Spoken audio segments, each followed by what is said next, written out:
it's surprisingly hard for men to know what it is that they even want. I work with a lot of nice guys, and we talk about needs and wants. Give them a legal pad, and I said, let's just start talking about how can you start making your needs a priority. What are your needs and wants? And they would sit and stare at the legal pad like they didn't have a clue to where even begin with it. And one of the things I started doing is I say, what did you love to do when you were a kid? Mm. Before you developed this belief system, it wasn't okay for you to be happy, or it wasn't Hmm. okay for you to do what you wanted or have what you want. Oh, I Yes. used to ride my bike, or I used to climb trees. Maybe go do something that you used to find joy in. But maybe give yourself that same permission to just go spontaneously play.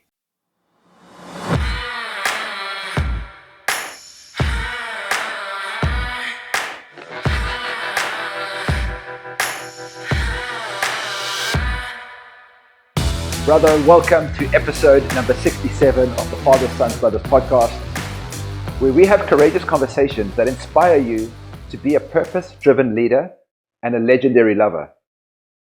Today's a really special episode of the podcast because it's the first time that we have a repeat guest coming back onto the pod. Episode number 39, From People Pleasing to Unapologetically You with Dr. Robert Glover, was one of our most played and most shared episodes. If you haven't yet heard that episode, I will include a link to it in the show notes of this episode, number 67. But one of the reasons that episode was so popular was that we noticed a theme, and this has been true in my own life, and I've incorporated and integrated this theme of people pleasing in my life. And that is that a lot of men are showing up in service for everything else in their lives by prioritizing career, family, relationships, money, and everything else above their own needs. It's said in multiple different places that you can't pour from an empty cup.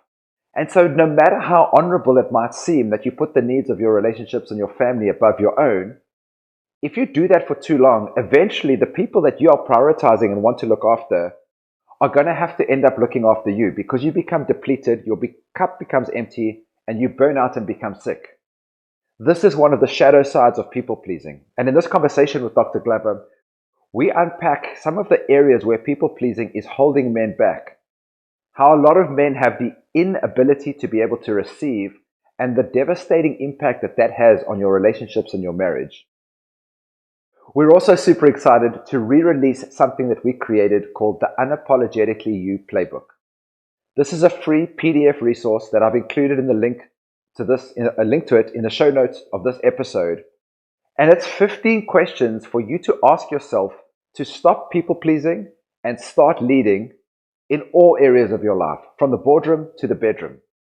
You see, this tendency of people pleasing doesn't just show up in your relationships. If you're a people pleaser there's a very good chance that you're also a people pleaser in your friendships, that you're continually prioritizing the needs of your partner above your own in the bedroom, and just how unsafe and how unhealthy that can be. This free resource will only take you about half an hour to do, and when you answer these questions, not only will you see exactly where you're people pleasing in your life, but there's also a process to integrate it so that you can come back into full alignment and show up in your power for the things that matter most in your life. This episode is super potent, and once you take the playbook that I've linked in the show notes here, go through it in conjunction with this episode as well as episode number 39, you'll have everything that you need to recognize where you're people pleasing in your life and how to integrate it and show up as the best version of yourself. So, without further ado, here is my episode with Dr. Robert Glover. I'm joined today for the second time by Dr. Robert Glover, who is actually the first guest that we've had on the show for the second time. So thank you for being on the show and meeting with me again, Dr. Glover. Well, thanks for the invitation. I feel honored to be the first guest who's done it twice. We touched on a lot of your work around people pleasing in our last conversation. I think I shared in that chat as well how much of a theme it had been for me growing up with this polite boy, and just some of the challenges that it created in my life and how important your book had been. And felt like we got to the end of the conversation and there was so much more still to unpack. And so, yeah, this is the desire to go a little bit deeper into some of these themes, and also just to share, I think when I looked at the data, our last conversation was one of our most watched episodes. So it definitely resonates with a lot of men as a function of the fact that I think this is such an important piece. And I think something for men has been the idea of not being able to speak into our own needs and just how much of a problem that becomes later on in life. And so maybe you can start By going a little bit deeper from where we spoke about last time, I was like, why do men feel like they can't, express their needs? What's the underlying perhaps cultural narrative or belief that we have, and what is the deeper impact of this? Well, it's interesting. I just got back a couple of days ago from a men's retreat that I was attending, and it was in a program that I participated with my coach for about 5 years. And I invited myself to one of his retreats. I said, John, invite me to be a guest. And he goes, yeah, come on down. So I got to go hang out with like 60 plus guys, and the men in the program, I didn't know any of them. Well, there might have been a person or two I crossed paths with. Actually, one guy who had interviewed me before was there. And but I knew about 8 or 10 of the guys who were assisting because I'd been in the program before. And it it was great because I got to go there and just practice and connect and be with other men, get fed and nurtured myself. Mm. And a common theme that I heard from the men that sounded very familiar because I'd heard it before in this program when I was a participant in it, and I've heard it in men I've worked with, and I've dealt with it in my own life, was this common theme that what you brought up of basically men not even knowing it was okay to make their needs a priority. And this ongoing theme that I've heard for years, and I because of the coaching and the therapy I've done, and my own work, and being in this program for years, it's just it's just repeat. The guys talk about how they do everything under the sun to try to make the woman in their life happy, Yeah. and she seems to never be happy, and they're just giving more, more, and more, thinking that's the answer. I'll give more, she'll get happy, and she just it gets more abusive, more unavailable, more unloving, more critical, and they're going, "What am I doing wrong?" Well, and it's like this big revelation, this big wake up. They go, and they'll go like, "How come my needs don't matter?" Well, because you haven't made your needs matter. You've Mm-hmm. been giving, thinking that's the way you'll get your needs met. And in Omar Mr. Nice Guy, I call that covert contracts, and that was one of the Mm-hmm. biggest revelations for me as a recovering nice guy. And a lot of people have told me that's a major takeaway from the book is that covert contracts. I'll give to other people, and in return, they'll give back to me. It's always if then. If I do this for you, then you'll do that for me. So the covert And contract there is like I'll do something and without expressing directly what it is that I want in the expectation that it'll come. Because we touched on it in the last piece and it was definitely a question I wanted to get to. So yeah, maybe just a and bit more detail. Neil Strauss has a brilliant quote. He wrote The Game and Yeah. and The Truth, and he's a pretty brilliant guy, and he's got a quote that he says, "Unexpressed expectations are premeditated resentments." Yeah. I love that. First time I heard that, I thought, "Fuck yeah," because that's the covert contract. I'm not Right. going to tell you what I want from you. I'm not Yes. going to express my wants, my needs, and my desires. I'm just going to try to make you happy. I'm going to give to you in the way that I want you to give to me, and you got to read my mind and figure out what I want and give to me. But there's at least three major flaws with this approach with the men I work with, and I've had to address these flaws in my life because that was my pattern as well. And I saw like, again so much in this group of 60 strangers at this retreat. One flaw I've already mentioned is uh, nobody, the man isn't voicing that he has wants and needs. Right. Okay, he's not even saying, "Can you do this for me? Can you scratch my back? Can you pick this up for me on your way home from work? Can you X, Y, or Z, whatever it is?" So he's Yes. not voicing it. So of Mm-hmm. course, if he's not voicing it, how can the person even know that there's that want and need there? We're thinking, well, I gave to you, or you should read my mind like I read your mind. And then so that resentment often builds up from the covert contracts, but it was Yes. never voiced. And oftentimes the woman or the friend or the business partner or the family member is going, "I didn't even know that was important to you. I didn't know you wanted that. You never said it. How can I know it if you don't say it?" So Mm-hmm. one issue is that it's unspoken.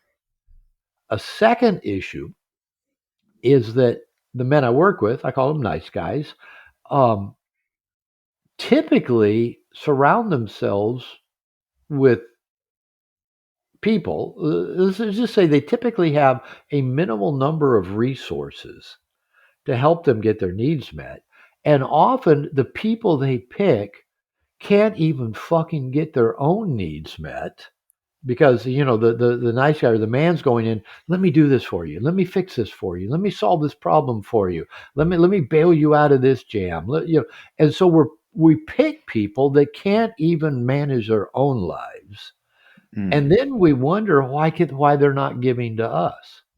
Well, they're not even good at giving to themselves. Now they may take all the things we offer them and give them, and they're happy to take them, but they're under functioning people a lot of times. And then we go, how come I'm not getting my needs met? Well, you keep picking under functioning people to rescue and then wonder how come they don't give back to you. Well, they're not even good at giving to themselves. So there's the second part. Mm. A third part about this, and I don't think I've ever just kind of laid it out quite as clearly as I'm doing it with you, but the third part is nice guys are shitty receivers. We're terrible at it. It makes us feel guilty. It makes us feel like we're doing something wrong. It makes us feel like we're going to owe you something. It can even make us feel smothered and trapped if I let you give, something to me. Yes. And so every woman I've been with in my lifetime, I've been married 3 times and had a few other significant relationships.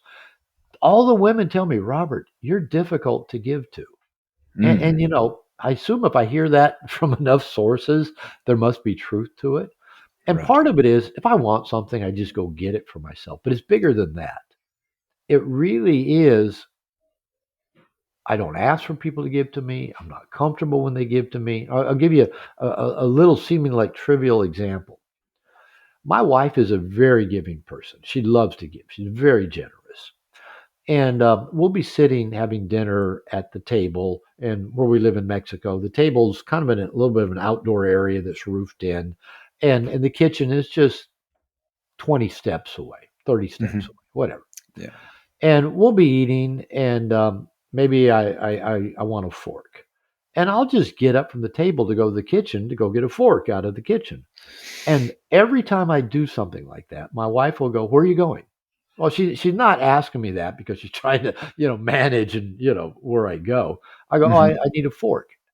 And 100% of the time, my wife will say to me, "Let me get it for you." Yes. And I go, "I can get it myself because I can, right? It's just a few steps into the kitchen to get my own fork." Right. And my wife sat me down a few years ago and gave me a lecture, basically, a very loving, kind lecture. She said, "Listen, you do everything for me and the family. You pay all the bills. I do. I'm the sole breadwinner in our family. Hmm. You take care of everything. You pay the bills, you pay for the house, you pay for the food, you pay for the kids to go to private school, you pay for this, you pay for that." And she Right. goes, "Let me give to you. Let me express my love for you because I can't express it by paying the bills." She goes, "But Yeah. let me express it in doing things for you." Yes. So I've learned, when I get up to go get a fork, and she goes, "Where are you going?" And I go to get a fork. She goes, "Let me get it for you." I'll pause, take a breath, and go, "Okay." I'll sit back down. Now, here's the problem for me. I don't know how this lines up for other guys. My father was kind of dominant with my mother. "Mrs. Glover, get me a fork. Mrs. Glover, bring me something to eat." He'd be sitting in his easy chair watching TV. "Mrs. Glover, make me some popcorn." My dad was good at being demanding. He was the baby of the family, the youngest child. So maybe he got, catered to. But I didn't want to be like my dad in that Hmm. way. And my mother Right. even raised me to be different from my father. She told me that when I was a kid. Yes. So I think a big part of that is I don't want to be like my dad. I don't want to be like the bad men I've heard all the women complain about, all the Yeah. controlling assholes out there. So Hmm. I'll just go get my own fork. But the thing is, I'm depriving my wife of the joy of doing that for me, of showing her love. Yeah. Another example. Several years ago, I was dating a woman who I met her because she sold me shoes at Nordstrom. She'd worked in retail sales a lot of her life. And so one time she came over to my apartment and I'd washed some laundry, left it out on the couch it was dry, but I was going to fold it. She comes in and starts folding my laundry. And I said, "No, you don't need to do that." She goes, "I like doing it." And so I forced myself. to let her fold my laundry. And then she says, "Well, I won't put it away for you. I'll just leave it here in a little stack." And I go, "I'm not going to put it away either. I'm going to sit there and look at that stack and go, somebody loves me." Right. And so after that, if I washed and folded my laundry, she'd get mad at me. She said, "Leave your laundry for me to fold." Do you know how hard that was to just leave stacks of laundry on my couch for her to come? She's going to come over for a date, right? And she ends up folding my laundry. That was really hard. Yeah. Now, because I didn't want to be like my father, didn't want to be like other men, I just had this internal wiring. It's better that I give. It's that makes me a good person. But the truth is, if I don't let people give to me, I'm robbing them of the joy, the pleasure of being generous and giving. And who am I to rob people of that joy? So those three pieces, one is nice guys are using their covert contracts, are not expressing what they want clearly. Hmm. They surround themselves with people that aren't very good at giving to themselves, let alone anybody else. And even if somebody does try to give to us, we tend to not let them. And then, believe it or not, we get resentful and frustrated and go, "How come, when's it going to be my turn? How come, I give to everybody else and nobody gives back to me?" Well, Yeah. we've created that. And Yeah. so that is so challenging. And I think for a lot of men, we believe we're bad if we have needs or wants. We're going to get in trouble if we have needs or wants. People are going to get mad at us if we have needs or wants. Even maybe I'm going to go to hell if I have needs or wants. It's like wired into our nervous system that you better not have needs and wants. You better take care of everybody else. Now, my guess is for a lot of us that probably began in infancy Right. when our caregivers probably weren't very good at being available to meet our needs and wants in a consistent way. And at a very early age, we learned maybe it was safer to not have needs or wants, Right. or to take care of the needs and wants of the people around us to maybe make sure they're okay to be there for us when we have Right. needs and wants. So I think most of it, it begins at a pretty early age. Mm. How does somebody get back in touch with us? I could imagine somebody who's maybe in their 40s or 50s that's got 40 years of not even knowing what they want. Like maybe you can touch on that. I think you spoke before about that, like ideal day or like perfect existence. Like how do we get back reconnected with this part? Because I feel it the same in my own work, connecting with men, and we have an idea of creating. I use a very similar tool called the perfect day exercise. It's surprisingly hard for people to know, men, to know what it is that they even want. I've back when I was like leading a lot of groups when I was in the Seattle area in private practice before I moved to Mexico. I work with a lot of nice guys, and we talk about needs and wants. And one thing that nice guys will do is they'll want to intellectually talk about, well, what's the difference between a need and a want. And I go, it doesn't fucking matter. Don't go there. If it's important to you, that's all that Express matters, it. right? Yes. So I'd give them a legal pad and I said, let's just start talking about how can you, start making your needs a priority. What are your needs and wants? And they would sit and stare at the legal pad like they didn't have a clue to where even begin with it. And one of the things I started doing is I say, what did you love to do when you were a kid? Mm. Before you developed this belief system, it wasn't okay for you to be happy, or it wasn't Hmm. okay for you to do what you wanted or have what you want. Oh, I Yes. used to ride my bike, or I used to climb trees, or I built tree forts, or I played Legos, or I Hmm. played video games. And I go, okay, try that. Start with that. Maybe go do something that you used to find joy in. You mean I'm supposed to go build a tree fort? Well, I don't know, maybe, but maybe give yourself that same permission to just go spontaneously play. Just go do what what you enjoy doing, right? Without asking, is it okay that I do this? Now, a lot of guys will tell me, and I call them on this. I go, well, it's not that important to me, or I don't know what I need or want. And I'll go, well, wait a minute. How did you decide when to get out of bed this morning? Well, I needed to get up and do this. Well, how'd you decide what to eat for breakfast? Well, I like to eat eggs in the morning for breakfast. Okay. Well, how about what do you watch on TV? How do you know what to watch? Well, I like these kind of shows. So what I found that a lot of the men really can identify, they are actually getting up and doing what they want. So they do have some inclination, but I don't know. We men tend to make things so difficult. Well, but I should be doing more, or so. the truth is, I think most of us probably do a lot of what we want. Maybe we do it in secret, or we hide it, or we blame somebody else for the fact that we can't get it, or we're not doing what we want. And Yeah. then we go like look at porn or do something like that, because that's, that's the way a lot of men go get their unwanted needs met. They go look at porn. It's Mm, their little secret emotional tree fort that they can go climb up and pull the ladder up, and nobody bugs them, and they can do whatever they want. right. But it's a cheap substitute and probably a cop out for us just truly getting our needs met. So, what I often do in my workshops is I do a practice that I call cooperative reciprocal relationships. And I often build that in with, what does our ideal life look like? Uh And huh. what does an ideal day look like that's part of our ideal life? Yes. But that cooperative reciprocal relationships, I walk them through it, where you just basically get three pieces of paper. Now, it's good to have maybe like a big poster board or a big, butcher paper. Get some colored markers. Yeah. And what I have them do is kind of draw a stick figure with them in the middle of the paper, and draw like a bucket. Like we got a bucket we got to get filled every day.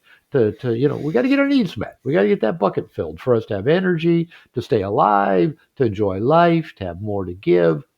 And then on page one, I have them put a bunch of circles with an arrow pointing both ways, towards them and towards the circle. And these circles, I say, represent their cooperative reciprocal relationships. And I have them break that down into four categories: people, professionals, practices, and packs. And what this is, these are the resources that help fill our bucket while we also are giving to them. So, in terms of a friend, a cooperative reciprocal relationship, you have a buddy you just enjoy hanging out with. You love going out to, having a beer with them, or taking a bike ride with them, or going on a hike, or whatever. You just enjoy the time, and they enjoy it as well. Both of Yeah. you are getting your bucket filled. It's cooperative, it's reciprocal. You benefit from that. Professionals might be, I've got my dentist. I've had a couple conversations with my accountant in the last couple of days because he's doing my business taxes. I've got I've got a life coach.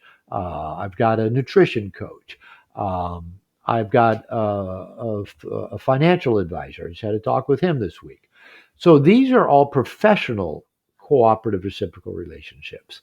I get something out of, what they give to me. I pay them money, so Yeah. because they receive money, they're getting something out of it. Got it. You and I actually have a cooperative reciprocal relationship.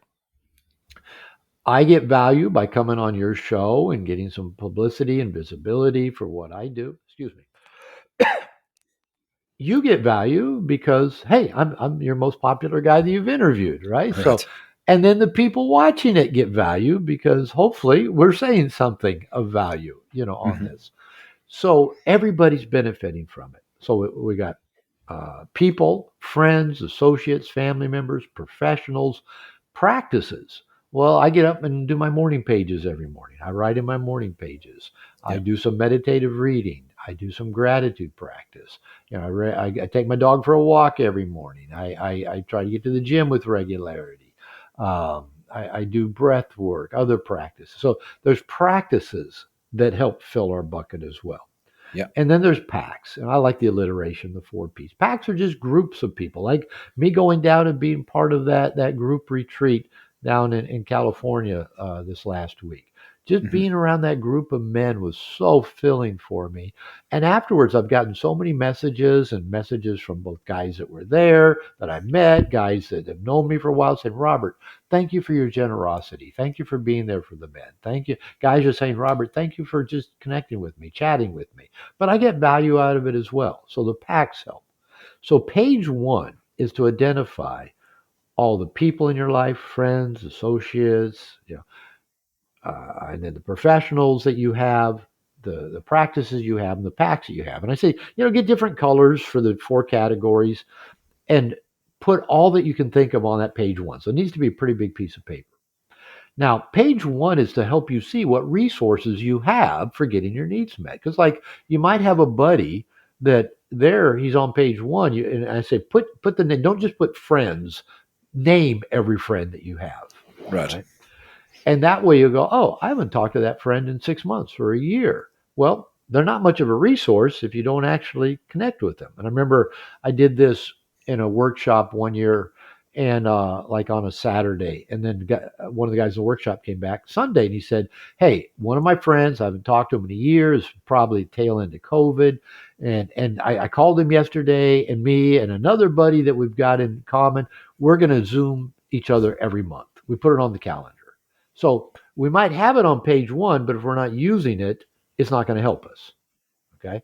I might have a gym membership, but if I don't go to the gym, it's not going to help me. Right. I Right. might have a chiropractor, but if I don't go to my chiropractor or my massage therapist, or if I don't talk to my accountant when he calls, it's not going to help me. All right. So it reminds us to use those resources. All right. Page two of the CRR practice, cooperative reciprocal relationship, is put picture of you again in the middle, bucket that needs filled. And now we're going to list cooperative reciprocal relationships we want to help, give us that ideal life, to help us fill our bucket. And over the years, that's been various things for me. I mentioned this men's group, this men's program that I attended. Must be about 8 years ago. I was leading a workshop teaching this practice, and I just said on page two, I need a men's program. I need a men's group. I'm just gotten married. We're having some struggles. I'm living in Mexico. I feel isolated. Don't have enough good guy friends.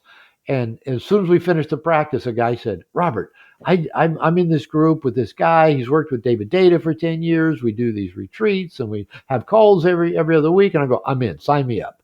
So I did. I signed up and did that for 5 years with that coach. And that's the same program I just dropped in on this last week. Great. And now I've got like 30 to 50 men I could call up at 3 in the morning. They would answer, and I said, "Can you come help me out?" They'd get on a plane and come help me out. So I didn't have that, but I put it on page two. I need a men's program. Right. Around that time, I also was sharing. I was putting, when I do this in groups, I need a new accountant.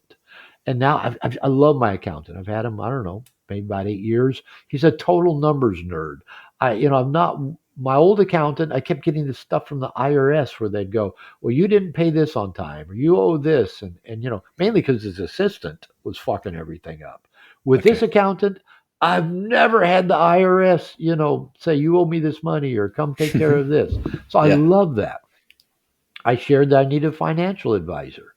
And at a workshop, a guy walks up to me and said, "Robert, this is my second workshop with you.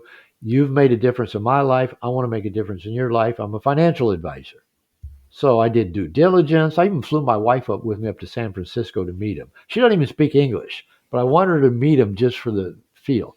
And he's been, managing my finances, my investment, for the last 8 years or so. So I put them on the list.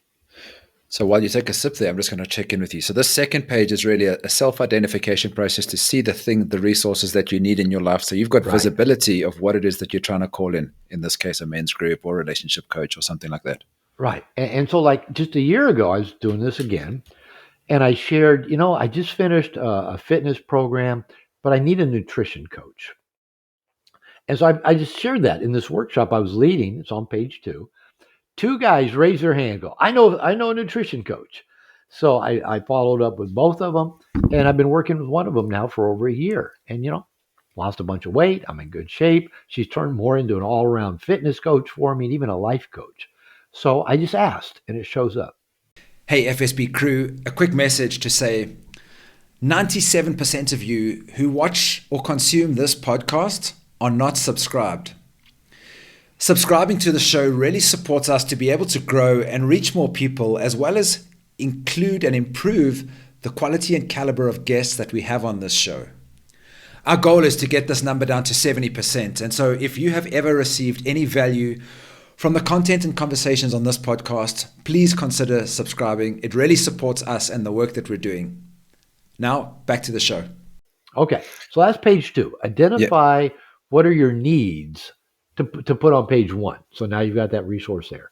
Right. Page three of the exercise is where you identify relationships that are no longer cooperative or reciprocal. And you either probably need to have a difficult conversation, renegotiate an agreement, or just cut something or somebody out of your life. Prune it out, open up space for something new to come. I mean, this might be a buddy that you were great friends in college. You went out drinking, checking out the babes, whatever, and now maybe you've moved on from that. Maybe you don't drink anymore. Maybe you're married. Maybe whatever, and that's all he wants to do. And maybe it's time to move on from that kind of relationship. Maybe it's a business relationship where you go, you know what? I'm doing, 80% of the work and only getting 20% of the credit. Maybe we need to renegotiate something. Maybe it's something in a relationship with, an intimate partner or a family member. Say, you know what? This doesn't work for me anymore. If we're going to keep doing this, I need it to be like this. Go have that difficult conversation. And sometimes we move them off of page 3 back to page 1. Sometimes we just completely trim them out and say it's time to move on. Some of those So, could be addictions, cannabis, porn. Like, would you list those on number that's 3? actually a great illustration. It doesn't have to be a person. So yeah, it might be porn, it might be cannabis, it might be ketamine, it might be crappy food. It might be, being a couch potato. I Mm-hmm. don't need this anymore. Right. I need to. So I never really had thought of it. So I love that. Never had thought about that before. That at page 3 could also be habits that don't serve us. It's interesting. Just yesterday on a call for Integration Nation, my men's program, I interviewed the chief therapist and CEO of Alan Carr's Easy Way program. Yeah. Now, I'd never heard of this until a few months ago when some guys were talking about it on the forum for Integration Nation, Just and share some what it guys. is for somebody who perhaps doesn't know what Alan Carr's work is. It's primarily it began as a stop smoking That's how I know program, it. Yeah. where how you can stop smoking without using willpower, without the side effects, without withdrawal, without gaining weight, and they developed a whole program basically um, to basically help you get over the fear, the sense of deprivation. Oh, how could I live without this? Or it's going to be so hard. Yeah. And yeah, I think it's actually one big hypnotic induction. I asked him about that yesterday, and he goes, "Yeah, that's actually pretty accurate. We work with your subconscious to help you really reframe the addiction, because the addiction, they say, is the little monster. The addiction to nicotine." He says, really it leaves your body in just a few days, and it's not really all that rough. The Right. big monster is what's in our head. Oh, I'm going to miss it so much. It's going to be so hard. It'll be so Yes. difficult. I'm going to want a cigarette. Yeah, blah blah blah. So they go to work on the big monster. So Mm-hmm. I interviewed him yesterday, and they've actually taken that model of the Alan Carr Easy Way, and they've got over 120 books, and they now deal with not just smoking but caffeine, alcohol, cocaine, even the easy way. Aligar's Wow. easy way to quit shooting, quit snorting cocaine, quit shooting heroin. um, Mm. and some of the guys on the call were asking about pornography or screen addiction. Those were two real common ones that came up, and they Yeah. said those are both things that are in the pipeline. I mean, Alan Carr's been dead for a while, but they have this guy that I interviewed, Robin Haley, um, still they keep developing books based on that model. Yeah. um, so yeah, it might be a good idea. I was in the gym earlier, and I have to say, I was telling my coach this the other day. I said my biggest frustration at the gym is all the people on their phones, and Oh I'm my and, I, and God. I'm watching a guy in between sets. It's like a person can't do their reps, rest a minute or two to do.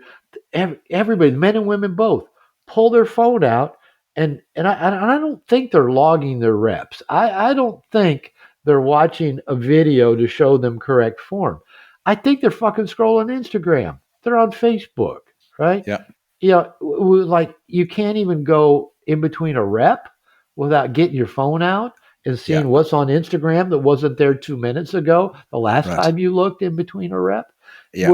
Again, we're so addicted to so many of these things, and I call those pseudo or junk food resources. We think, Yeah. oh, but that we're using that to fill our bucket, but it's like junk food. You eat it, it fills you up, then you feel bad, and you're still hungry. So Mm-hmm. we've gotten we've gotten so addicted to all these substitutes for real quality things like friendship, spent time together, challenge, exercise, getting enough sleep, um, listening to music, walking in nature. We've lost all these things that have value because and we're substituting scrolling on Instagram or on the swipe right apps or binging on YouTube's death what do they call it, death scrolling or doom Hmm. scrolling. Doom scrolling, right? It's like, yeah, put those on page three. You know, I do that with sports apps. Oh, any new articles about my favorite team, and Okay. I've kind of started watching that, and I go, you know what? I can check a couple times a day, but I don't need to check every hour. And just because I found that sometimes I just want to just lay there and just scroll through, ESPN app or through the local sports app or, through Yeah. the NFL app or the NBA app or the, Major League Baseball app. And I'm going, wait a minute. I either could just really be relaxing right now, or I could be at the gym, or I could be talking to my wife, Yeah. and yeah, I think it's a good point. Some of these page three things we go, do I really need these in my life? Do they serve me? Do you think just putting them on page three is enough? Do you think that just bringing awareness is an important step, or do you think that there's something else that's potentially going to support people? I mean, just putting it there and having awareness, I think, is an important first step. But I get a sense It's that a some of good these things are, start. yeah, It's a good start. Here's the thing, and I'm sure you're aware of this, and probably most of us are. All this stuff that we get addicted to is actually designed and built to addict us. yep, There's a payoff for somebody. I when I was interviewing Robin Haley yesterday for the Easy Way, one of the things about I'm listening to the audio book driving across Northern California and Oregon into Washington a couple of days ago before I did the interview. yeah, And I don't smoke and never have. And one of the things they do with their approach is they tell the person, don't try to quit. Just keep smoking till you get to the end of the book. When you get to the end of the book, smoke your last cigarette, you're done. They really, again, they build this hypnotic trance with, the suggesting how it's going to be. You're going to be fine. You're going to be ready to have your last cigarette. So don't yes, try to quit now. Just keep smoking. And they even give yes, various assignments for how to smoke a cigarette various ways while you're still reading or listening to the book. right, Well, I'm driving across barren, eastern Oregon. It's just like high plain desert, uh-huh, and there's not much scenery. And I'm thinking, well, I don't smoke, so it's not like I can listen to the book and keep having a cigarette. So I pulled over at a truck stop and bought a bag of nacho cheese Doritos and a can of Red Bull. And I thought, at least I'm going to enjoy some junk food and a shitty energy drink, so I can at least feel like what it might be feel like to keep smoking till I get to the end of the book. okay, So the thing, which brings me to Red Bull and nacho cheese Doritos. Those things are fucking addictive. You very, can't just eat two nacho cheese Doritos. You can't do it. You hmm, know, I bought a small bag on purpose. And if I had a big bag, I'd eat the whole big bag. So I got a small bag and I got a small can of Red Bull because I know if it's a can that big, I'd drink the whole Red Bull. hmm, That stuff is all designed to hook you right, and to keep you eating, drinking. Pornography is designed to keep you hooked and watching. right, Apps on your phone are designed. yes, Instagram, maybe is one of the most addictive things ever created. right, A guy posted on the online forum for my program today about, he said, get this guy who I worked with to break a video game addiction. And this guy who described his video game addiction, and it was as bad as a crack cocaine addiction to video hmm, games.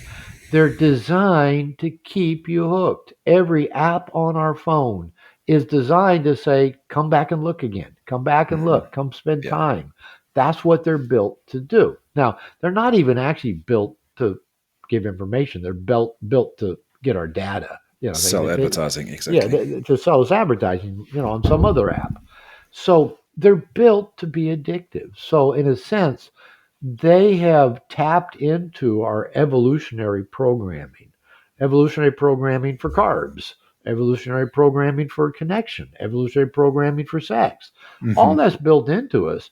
And if somebody can come up with a cheap, easy way to, push that button in our evolutionary programming with a bag of chips, a can of soda, pornography, a video game, a dating app, it, you know, I've been seeing more and more stuff about dating apps lately that basically they become addicting, and they don't, and nobody's actually dating or getting laid. Nobody's actually in a relationship, but they're just swiping right constantly, and they're Yep. just built to addict you. So I think we just need to know we are fighting against something powerful. Yep. We're scientists backed by lots of money Yep. have worked hard, whether it's a nacho cheese Dorito, a can of Red Bull, Instagram, you know, Mark Zuckerberg did get to be one of the richest guys in the world by putting out something that people never want to look at, right? Right. Why do you think he built Meta and wants to get us on glasses and get us into AI to where we never live in any reality? We're in the matrix 24/7. So yeah, Yeah. that's an excellent point that it's a good place to start by putting it on the list. But we have to ask ourselves the question, do we really want to stop doing this thing? And that's kind of going back to the easy way without necessarily trying to plug them.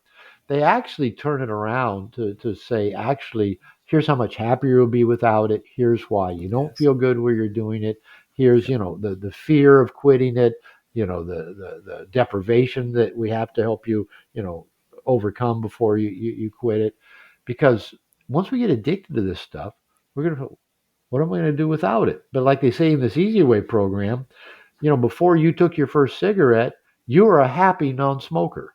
It wasn't until you got hooked on nicotine that you became an unhappy smoker. Right. So the goal is to get back before, these phones, right? These smartphones, how long they've been around? 15, 16 years total? Probably maybe a little longer, but yeah, somewhere around there. Yeah. I stood in line and bought the first iPhone that came out. Um, And they didn't even have apps on them back then. Remember that? Right. The Yeah. Yeah. apps It was came super apps easy. came a little Yeah. bit later.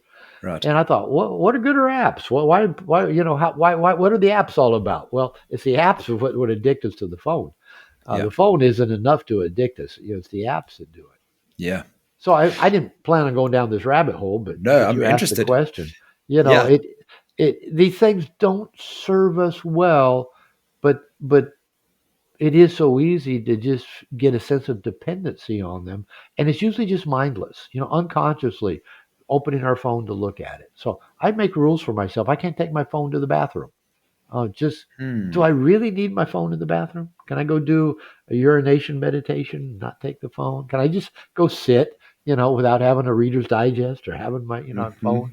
Hmm. So, maybe we start by just making some little rules that doesn't feel like you can. One thing that I tell men, this always puts guys in shock, especially the younger men. I'll say, take the social media apps off your phone. Have them on a desktop or computer. Now, a lot of young guys don't. All they have is their phone, but they're built to be on our phones because they can track us more effectively. That's Yeah. their whole goal. Instagram even has a completely different platform for a computer than it does on your phone. There's certain Instagram things you can't do on a computer. You have to do them on your phone Yep. because they want you in your phone on it. But Yes. if you take these apps off your phone, it tends to make you a little bit more conscious if you sit down and look at them on a computer because Yeah. you're not standing in line with your computer. You're not Right. waiting in traffic on your, Exactly. so we can't even drive in traffic without even scrolling. Hmm. So take them off your phone, just look at them on your computer. One of the things I think this is pointing to, which we spoke about before we got on air, and I'd love to dive into, is what we both share a deep passion for, which is bringing men together around community. And I think a lot of these addictions, specifically like the social media stuff, is really a lack of connection that drives us to feel like we're being connected through the social media world. And I'd love to know, what your relationship has been like. I know you have a very thriving community through Integration Nation, and yeah, like how, because I feel like this could be the piece. One thing is recognizing that I've got too much time on social media, but it's like, what do I replace that with? I would suggest whatever else brings you connection, real connection. So, yeah, maybe you want to speak into something around that as a theme. Well, as I said, without going, too far down the rabbit hole of social media stuff, that's not my field of expertise. I just see, men hooked on it, and I've got my own, tendency to get hooked on stuff. Is that anything that's going to addict us is probably playing into some evolutionary biological need. Again, whether it's carbs, whether it's connection, whether it's sexuality, those are all part of our human imperative. That's what's essential for our survival and our reproduction, our continuation of our gene pool. Mm-hmm. So, yes, I do think that the social media and these apps are highly effective because they do play into a deep need we humans have, and that is a need of connection.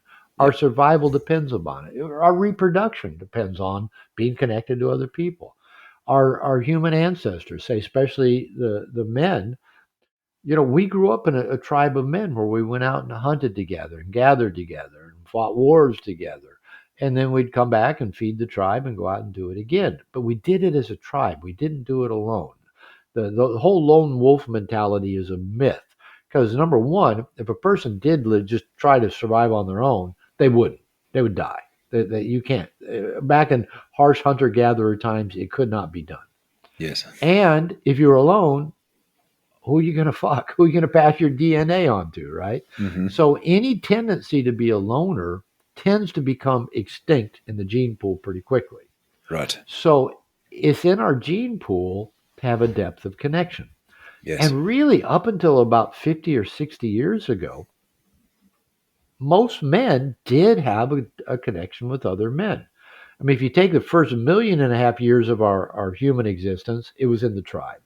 We Yeah. did everything with the tribe. We hunted together with the men. We fought together. We gathered, we celebrated, we fucked the women together. We did everything communally. We had tribe. Yeah.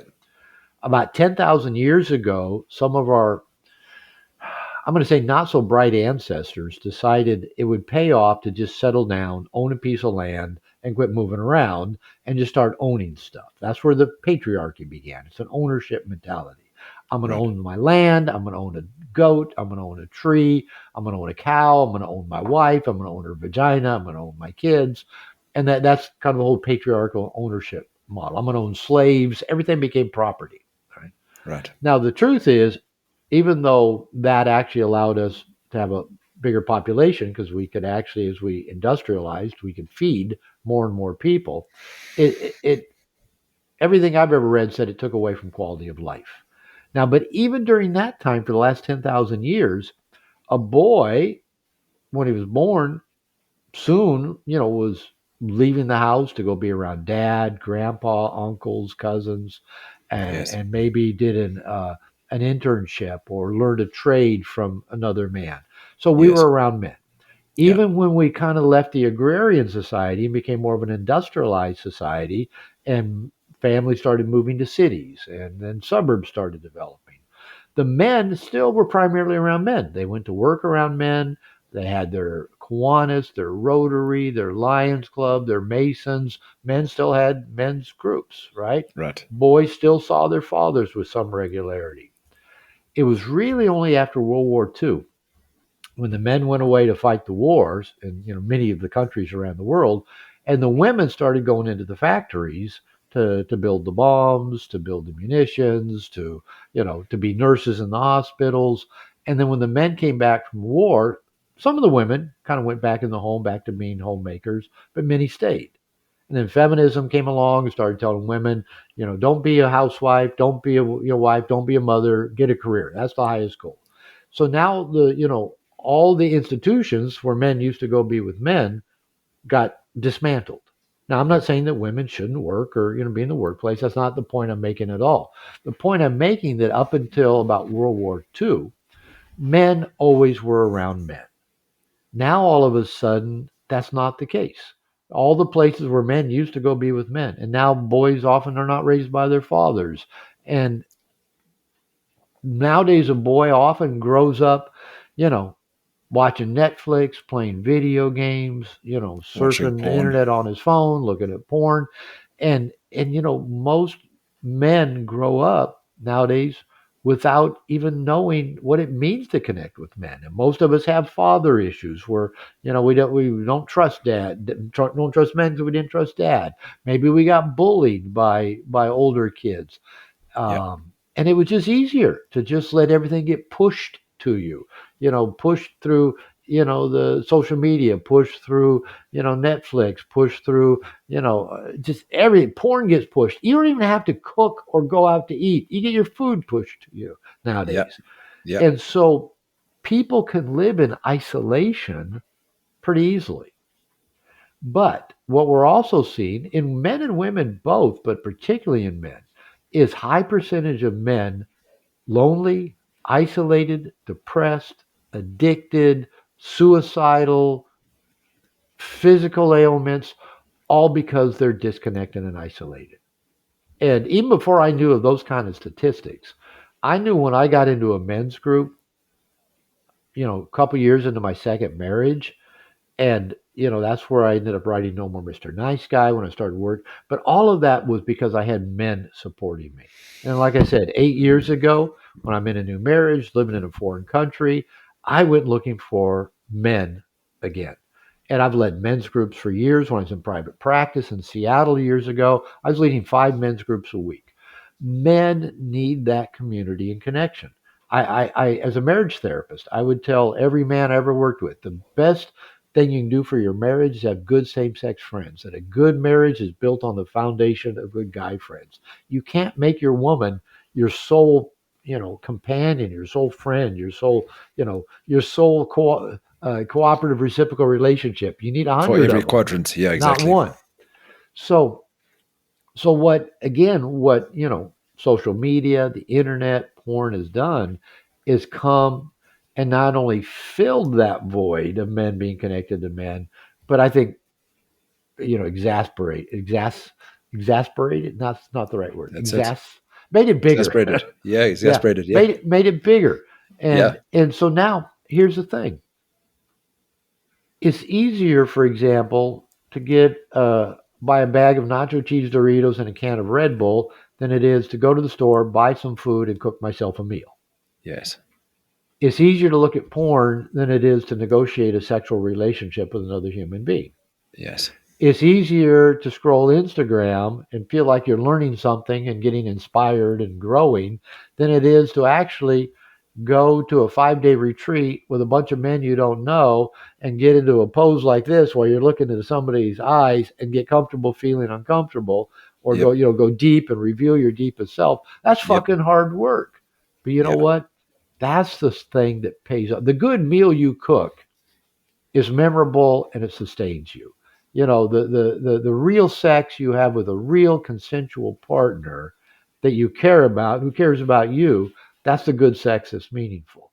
The depth of connection with a real live human being that you can look in their eyes and tell them your deepest truth and let them give a shit about you while you give a shit about them. That's hard work, but that's meaningful and long lasting and fulfilling versus just getting on Instagram and listen to Alex Hormozy or some other person give you their pearls of wisdom for the day. Maybe there's some value in that, but it's not like getting real vulnerable and letting someone give a shit about you. And I've been talking for a while. I've been working with a New York marketing agency who launched Grant Cardone and Mel Robbins, and they said, we want to make you a star as well. And what they've really honed in on is what we're talking about. Men's need to have deep connection, deep bond with other men, to have the relationship they want, to have the quality of life that they want. And the problem is, here's the problem I've run into, is if a man's never experienced that depth of connection with other men, didn't have it with dad, got bullied as a kid, never had Yeah. more than a close friend or two, maybe even them was just somebody they knew playing video games with. How do you describe to them how good it feels to open up, get vulnerable, get real? And there's no real words that you can say, hey, just come try it. It'd be like trying to describe a sunset to a person who never has seen. Yeah.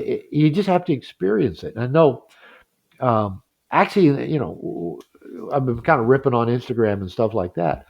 One of the reasons it is so powerful is that through images and video, you really can create a powerful impact. And so, for example, we're marketing our next Integration Nation conference next January in Playa del Carmen, Mexico. We had our first one last year. We paid to have a videographer come and shoot a lot of it. And he just finished, just today, shooting the video to promote our next one. Yeah. And I did a voiceover because I thought I can't even describe it. And the voiceover in the video is, how do you describe how fucking good it feels to get vulnerable with another man, let him in, feel held, connected, and loved by him? And Hmm. then on the voiceover, I say, fuck words. Let me show you. And then there's like 2 minutes and 20 seconds a video of the men practicing together, laughing together, eating together, hugging each other, dancing together, celebrating together. And I tell you what, that 2 minutes and 20 seconds of video just showing men with smiles from ear to ear, laughing, hugging, moving their bodies, jumping, that is more powerful than any words could ever translate. And every guy that came to that conference last year said, I only knew everybody here virtually online till I met them in person. And I just fell in love with, these guys. And Hmm. every guy there, was just beaming about it and posting on the forum about how great it was to be there. And so there's the problem. There is this secret sauce that when men connect with men, it feels like nothing else. It feels really, really good. But if you've never had that experience, it can be challenging to kind of lead a man into an environment to say, hey, this is going to feel really good to you without being Mm. able to have words to say why. But it's why it feels good is it's part of our DNA. It's part of our evolutionary programming and wiring to go out and hunt the beast, slay the beast, bring it back to the tribe, you know dance, celebrate, eat, fuck, have stories to tell. That's in our DNA. And until you really go experience it, you can't know just how good it feels to have that depth of connection and community. So that's what I'm doing with all my limitations of trying to build various communities where men get to go be vulnerable and honest and real with other men and be supported and be known and find out you're not alone. You're not the only one struggling. You're not bad. You're not fucked up. And, letting someone again care for you when you haven't even been caring for yourself, that's a big deal. Mm. Yeah, I love it. There's so much resonance in what you're working on there and what we're creating at the Father, Sons, Brothers Tribe. And I really just feel like these networks are interlinked, and this very much feels like a reciprocal relationship. The opportunity for you to speak about men's work that also resonates with our audience, and super, super powerful the Well, work that you're doing. what I love 20 almost 25 years ago when I went on a book tour for No More Mr. Nice Guy. I did a lot of interviews, radio, TV, print, and I got asked a lot, Robert, do you see a worldwide men's movement coming? And I said, no, not really, because I don't see any one cause that would drive men together, and maybe even a cause that women would support as well. And I think I was right and I was wrong, because I don't think there is that one cause. But I do actually see what I am calling a worldwide men's movement happening. And here's how I see it happening, because I've got the lens to, I get to see, a lot of what's going on in the world. Do a lot of interviews like this, speak at men's programs. I have my own. Is that what I see happening is that a guy will decide, hey, I need to go find a dojo. I want to go do Brazilian Jiu Jitsu. So a guy goes and finds a dojo and starts doing Brazilian Jiu Jitsu. Another guy says, I want to learn how to pick up women. So he goes to a pickup boot camp. Another guy, decides he's got to get sober. And so he goes, finds a 12-step group, and maybe finds a stag group, just got a men's 12-step group. Another guy's going through a divorce, and he decides to join the divorce support group at his church. Hmm. All of these are similar in that without realizing it, One guy wanted to learn martial arts. Another guy wanted to learn to pick up women. Another guy wanted to deal with breakup of a marriage. Another guy, wanted to quit drinking. Another guy just wanted to go, learn another skill from whatever. But they're all finding groups of men, whether Yes. it's at the dojo, support group, even the guys going doing the pickup boot camp. They're hanging out with other guys, going out, hitting on women with a group of guys. And so what really I think every man has a knowing of is that we're supposed to be a part of a tribe. We're supposed to have brothers at our side, brothers in Yeah. arms. Mm-hmm. And so without realizing it, when we go start doing the Brazilian jiu-jitsu, we find some brothers. When we go do the dating boot camp, we find some brothers. When we go get sober, we find some brothers. And then what's happening now with technology and media, I know we've been kind of ripping on it a little bit, but the good news is, you go into, you meet a couple guys in Brazilian Jiu-Jitsu. Maybe you go out afterwards and some guy says, hey, have you watched, the Huberman Lab, podcast? Have you watched Chris Williamson? Have you watched Stephen Bartlett? Have you read, this book, by David Data? Have you read this book by Dr. Glover? And all of a sudden, all this cross pollination. Have you heard about this program? Have you heard of Mankind Project? Have you heard of this? And all of a sudden, men just going to learn Brazilian Jiu Jitsu or how to pick up women, are all of a sudden like I spoke at a pickup red pill conference back before COVID. 250 guys, and I said, "How many of you read my book?" Over half the guys have read my book, right? Wow. And they're there to a red pill dating pickup thing. And so no more Mr. Nice Guy. I can't tell you how many people say, Robert, I recommend your book. I've given your book away so many times. It's on my reading list. When I started working with my coach, John Wineland, he said, Robert, your book's on my reading list. What do you want from me? I said, I've still got work to do and I need a community. So what's happening is through like podcasts like yours and there are hundreds, probably thousands of podcasts out there now communicating good information to men about health, fitness, relationship, passion, entrepreneur, connect, and so I get invited on these. On my men's program, I invite, like, for example, I can think of a half a dozen or more other men that run men's programs who I've been on their programs and I've invited them to come speak on, to my program. So it's not Yeah. like, oh, my program is best, come join mine. It's like, no, if you're in my program, great. If you're in Connor Beaton's program, great. If you're in Garrett's program, great. If you're, if you're in John Weiland programs, great. Great.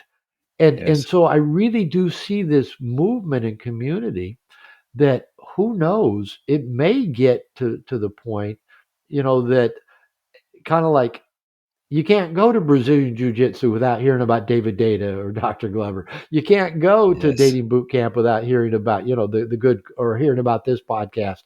Yeah. Men are just like that. If we like something, we want to tell other people about it. When I was shopping No More Mr. Nice Guy over 25 years ago, took 3 years to find a publisher because publishing companies kept saying, Robert, we like your book. It's a good book. But there's always the but, same but. Our marketing department says men won't buy a self-help book. Okay, that's kind of pre-Amazon, pre-Kindle, pre-Audible. My royalty checks have been over 6 figures for several years, and they keep getting bigger every year. Right? So maybe there's more nice guys out there. Maybe there's more word of mouth. More and more people say therapists recommended the book to them, or they heard me on Chris Williamson, or they watched this interview or that podcast or Ryan Taraban or whatever. And we just live in this perfect storm of really spreading to men. We need community. We need connection. Maybe you find it in Brazilian Jiu-Jitsu. Maybe you find it in your pickup boot camp. Maybe you find it in, a very conscious, authentic, integrated, men's program.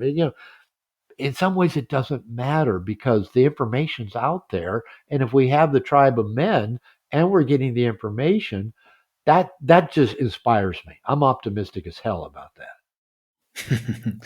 What I really love about what you spoke into there is something which I've been super excited about, which is, this linking of networks, which I also touched on a little bit earlier in our conversation, also to me points to a healthy expression of masculinity. Like, I'm not competing with you or your work. Like you Yeah. said, I'm really happy for a man to be in your program if he's working with John or Connor or somebody else. Like, this is more like we've got more than enough men. I think you said in our last podcast, there's 3 billion men on the Yeah, planet. We're there's not we're plenty. not There's short of plenty. places. Yeah. And you know what? I honestly have not yet. And I've been doing these interviews. Sometimes I average 3 to 5 interviews a week, and I've been doing a bunch of them for really the last year and a half since I launched Integration Nation. And I have yet to run into any kind of jealousy, envy, um, guarding of turf. Not Yeah. yet. Not once have I Yeah. run into another men's coach, podcaster, men's program leader that says, "Oh, no, I don't want you taking guys away from us." Now, everybody I talk to is, "Hey, it doesn't matter. We just want men to have community." Yes. And that, if you think about that, that's pretty amazing because we're so tribal in nature, right? We're so, we want our thing. Um, and a lot of men a lot of men are in like 2 or 3 different programs, you know, because the beauty is when I started my personal work 30 something years ago, all that I knew about was kind of the Iron John mythopoetic movement. And I went out in the woods and beat a drum and had a talking stick and said ho, and that was all cool. But as far as I knew, that was all that existed. Now, actually, at that time, there was Mankind Project. There was the Sterling Weekends were already in place, but that was kind of early days of the internet. And unless you heard about something word of mouth, how are you going to know about it? So I'm just thrilled that now, 30 something years later, you can't swing a dead cat without hitting a men's coach, without hitting a men's program, without hitting a retreat. It's just prolific. And I love that. I just think it just gives me an optimism that we men have a path forward. And just kind of going back to, well, how do we break these addictions? How do we break, an addiction to, to our screens, to pornography, to video games, to whatever? And just getting into a group of men might not be sufficient to break the addictions because they're pretty strong. They're again, this stuff's designed to hook us. But being in a community of men where you're real, talk about your vulnerabilities, enjoy the company of men, it at least gives us something to compare it to. Would I rather be hanging out with some guys I really like, having an adventure, not knowing what's next, cracking each other up, getting real, crying together, hell, whatever? Or do I want to just keep, oh, who posted next today? What's next? You kind of do put it in context, and I don't know. We may still go a lot further the other way of getting more and more addicted. Again, if Zuckerberg and Google and AI have their way, they want us all to be in the matrix and Yep. and just have all of our attention.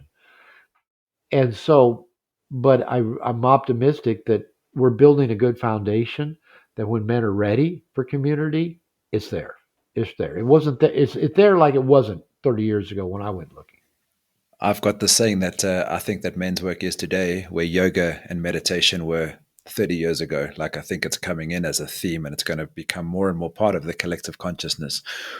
I want to ask you one quick sort of final question before we part ways here. I want to ask you, I have the sense that we're going to have sort of a split in our humanity where there's going to be people that are going to choose to go deeper and deeper into the matrix, that are going to choose to get some sort of chip go in. They're going to choose the AI girlfriend. They're going to fall more and more into that path. And I think there's going to be another path of people that are going to choose to, yeah, choose different calories to nourish themselves with, whether that's food that they've grown themselves, relationships that they've cultivated in person. Yeah, I want to know if you think that that's probably a reasonable thought process of how our humanity is going to potentially have two timelines. Maybe. Honestly, I don't know. Um, I, I'm a terrible prognosticator. I'm terrible at predicting the future. I don't know. Do they have Costco where you live? Yes, that's rebranded as Price Mart, but yeah. Yeah, they've got Costco. In Mexico, I lived 3 blocks from a Costco. Right. Here at my mother's house in Sammamish, Washington, Costco headquarters is about 4 miles that direction. So, Okay. I make the point because I'm not even good at guessing which line to get in at the Costco checkout line.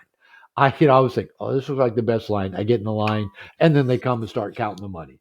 Or I get behind somebody, and oh, that package was broken. They had to send somebody to get another one. Uh, I can't even pick the right line at Costco or the gas station.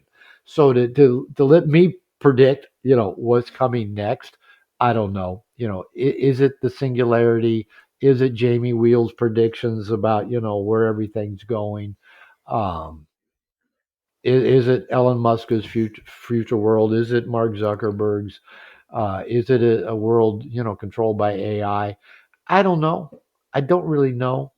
But you know what? There have been countless revolutions, countless transitions in human experience, whether it was Christianity, whether it was, the steam engine, whether it was television, whether it was rock and roll, whether it was world wars, um, whether it was Elvis Presley. We've had countless things that said this is going to be the end of humanity as we know it. right. I was even just thinking back, I actually took the news apps off my phone about 2, 3 weeks ago because I was just getting on news apps and just stressing me out. And I thought, well, I can't control 99.9 of this stuff. So just, even though I like to be informed, I thought I'm just going to take them off, and while I was at the men's retreat, I did hear something about the U.S. bombing Iran. So I did get on the news and read about that, but I haven't listened to any more news since then. And because my fear is, yeah, we're going to hell in a handbasket. But I also had to think back. You know, think about this. In just the last 25 years, a little bit, 25 years plus, we dealt with the fear around Y2K. Remember that? Yeah, we were all going to Y2K. die. All our money was going to disappear. It's going to be the end of the world as we know it because our computer systems weren't built for the change of a new century. Y2K came and went. Not too long after Y2K, the U.S., 9/11 in 2001, just a year later. We thought, is this the end of the world as we know it? Where are we going from here with, the Twin Towers and all the 9/11 stuff? I mean, it was scary times. I remember being scared. 2007 with the subprime mortgage and the meltdowns in the economy, the bailout of the financial systems. And, I don't think anybody knew. Was the world economy going to crumble in 2007? I think a lot of smart people thought it was. All right, well, here we are. 2020, this strange virus is starting to infect people and it kills them like that. Is it going to destroy the planet? What's happening here? What do we do? 2020 for the next 4 years. I don't think we still figured out quite what to do with that. But when was the Yeah. last time you worried about COVID? I mean, it's still out there. So, I'm not trying to be Pollyannish of saying that, oh, nothing bad's going to happen. I don't know what's going to happen. I'm just not a good I won't even try to say that word again. Prognosticator, predictor. Like I said, if I can't even pick the best line at Costco, I'm not going to try to, pick what's happening next. What I do know, humans are resilient. Yeah, we can get, out in the left field about shit. Um, we can act in against our own best interests. Everybody's fallen in love with AI.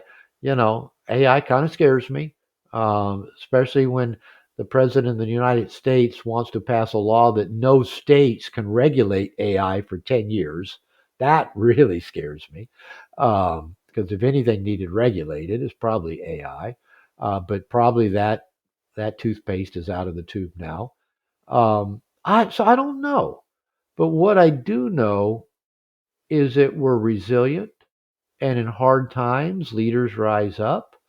And honestly, I think if you try to hook somebody up with their goggles and their headphones for long enough that maybe they're sucked into the matrix, I think at some point, most people are going to go, this sucks. Kind of like the old joke, of the two deadheads at a Grateful Dead concert when they ran out of pot. They ran out. One looks at the other one and says, "Hey, this music sucks." So maybe when people get a break from whatever that drug is, they may go, "Hey, this sucks. I want something better." And the good news is for me, there's something better out there. We've been talking a lot about what's on the internet, what's on our phones. There's a lot of sucky stuff out there. And people can be easily manipulated with it. And there's a lot of good stuff out there. And people can be uh, connected and engaged and grow through it. So I tend to look at the optimistic side of things. So that's just kind of how I'm wired. Yeah, thank you. I mean, I think I feel the same, and it's just why I'm excited to have this conversation and to be doing the work that we're doing, because I feel the same. Like, when people have had enough of their AI girlfriend, that they're going to want to cultivate a real relationship and are going to take the time to invest in those more nourishing calories than just swipe right, the easy dopamine hits. And yeah, I just want to say thanks for standing up and being a leader in these times, because I think we do need them, and I really do see you holding point for an important evolution in masculinity, or the work around the nice guy stuff, but also the Integration Nation tribe that you're facilitating around you feels really important. And I'm having fun. So, what else I'm going to be doing?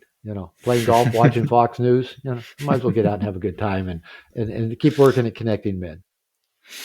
Maybe a closing thought for any of the men listening to this, maybe somebody who's never been to a men's group before, or how they can connect more deeply with your work. Just, yeah. Well, yeah, I'm always happy to plug what I do. drglover.com has my workshops and my courses and my coaching. And then integrationnation.net is my men's membership program, worldwide virtual program. And again, it doesn't matter, if you go to Sacred Sons, if you go to, Connor Beaton, if you go to this, there's just so much good stuff out there. And I'd say, get it. I used to tell the men in my dating programs, get out of the house, expand your route, linger in public, talk to the people you meet, test for interest, walk through open doors. What is the fifth one? Yeah, walk through open doors. So yes. Get out of the house, expand your route, linger in public, talk to the people you meet, test for interest. That's a skill I teach. Walk through open doors. And that's what makes you a social animal. And I say that miracles happen around people. And unless you got a living room full of people, you got to get the fuck out of the house if you want some miracles, right? Yes. I got a gym in my house down in Mexico. But I've come to realize I need to go to the gym because I need to be around people. I need that connection. Just like me going down to attend this workshop, with my coach. I could have done anything, but I thought I want to go be around people because miracles happen around people. So that'd be just, I say, unless you got a room full of people, get the fuck out of the house and go talk to some people. Go have an adventure. Thank you so much, Robert. It's so good to see you again, and I appreciate the work that you're doing and taking the time to hang out again. And peace on your journey, brother. Thank you, Gareth. Good to talk to you.